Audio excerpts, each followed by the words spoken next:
यूनानी दार्शनिक प्लूटो का मानना था कि राजनीति में भाग लेने से इनकार करने की सबसे बड़ी सजा यह है कि आप पर दुष्ट या कम समझदार व्यक्ति शासन करने लगते हैं।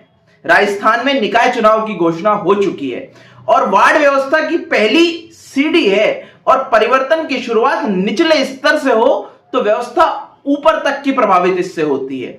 इसीलिए अच्छे लोगों को चुनाव मैदान में आना चाहिए। जब हम अच्छे की बात करते हैं तो उसमें शामिल है ऐसे व्यक्ति जो विषय विशेषज्ञता रखते हो, जोश से भरपूर हो और युवा हो तो सोने पे सुहागा, ईमानदार हो, जिसमें ये तीनों चीजें हो, वह राजनीतिक रूप से अच्छे की परिभाषा में आता है। आगे बात करने से पहले आप एक तस्वीर देखिए। यह तस्वीर है भारत की पहली कैबिनेट की।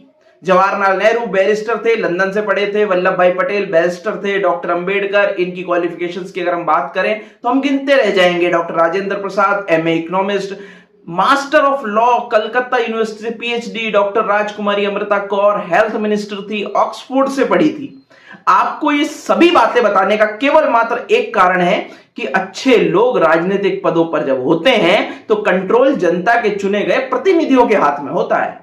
यदि राजनीतिक पदों पर अयोग्य लोग होंगे तो प्रशासनिक व्यवस्था यानी सेलेक्टेड लोग जैसे आईएएस, आरएस, चुनिंदा अफसर व्यवस्था पर कंट्रोल कर लेते हैं। कंट्रोल इनके हाथ में आ जाता है और स्वस्थ लोकतंत्र के लिए आवश्यक है कि कंट्रोल सेलेक्टेड लोगों के पास नहीं, इलेक्टेड लोगों के पास होना चाहिए। इसीलिए आज हमारी आपसे दरख्वास्त है कि अगर आप अपने आप को ईमानदार, विशेषज्ञ और इच्छा शक्ति युक्त पाते हैं तो मैदान में उतरिए। रही बात हार जीत की तो वह मायने नहीं रखती है, मायने रखता है आपका लड़ना। अपना पहला चुनाव तो अटल बिहारी वाजपेयी जैसे बड़े नेता भी हारे थे। फिर हमें काहे का डर, फिर हमें काहे की फिक्र। और अच्छे व्यक्ति के स्वागत के लिए आम आदमी पार्टी आपका तहे दिल से हार्दिक स्वागत करती है। धन्यवाद।